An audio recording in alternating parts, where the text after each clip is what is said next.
Sa ibang balita, isang flood control project ang ininspeksyon ng LGU sa bulubunduking bahagi dyan sa Cebu City matapos na nagkaroon ng mga sira sa istruktura. Yan ang sentro ng balita ni Jessie Atienza ng PTV Cebu. Balisa ang ilan sa mga residente ng Sitio Tak-an sa Barangay Budlaan. Dahil sa patuloy na mayat-mayang pag-ulan, nababahala sila sa posibleng pag-apaw muli ng tubig sa kanilang ilog.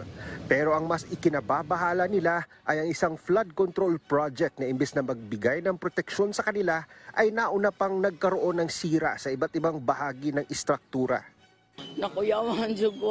Kuyawan juguan ni sir kay katong pagbaha lagi diri porting inisaka yun ni dinhi ang tubig niya dito sa Samuluyo nisaka kay ubos raman ang iyang paril kaning riprap dito na ubos na musaka yun ang tubig.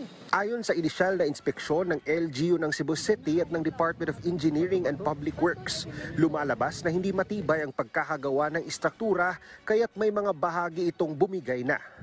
Nakita ganyan yung nangatangtang. So, ang isulti sa engineer na to nga nakakita dito si engineer sa DEPW na ang iyang foundation baturang ipamutang. Unya mo na mo ni kaigo sa tubig, mahunlak tong foundation niya, mo to nangatagak ang iyang wall. Ayon sa alkalde, taong 2019 ipinatayo ang istruktura sa ilalim ng Department of Public Works and Highways. 6 na taon pa lang ang nakakaraan. Nagkaroon na ito ng mga sira na sa tansya ng LGU posibleng maglagay sa mga residente sa peligro. Kay nakita mo gyud nato ang sapa na kanka naman gyud, di ba? Unya ang mga balay dito unya eventually mga tagak to sila. So atong himuon nga ato ng ingno ng atong DPW taga itag recommendation unsay pagabuhaton considering na 2019 pa kuno na. So basig wala na nay warranty. Ito brikas sa tinuod lang gaya lang mo. Kaya ano man. Ngano naghimo mo project nga wala niyo sudyoy ang suwel.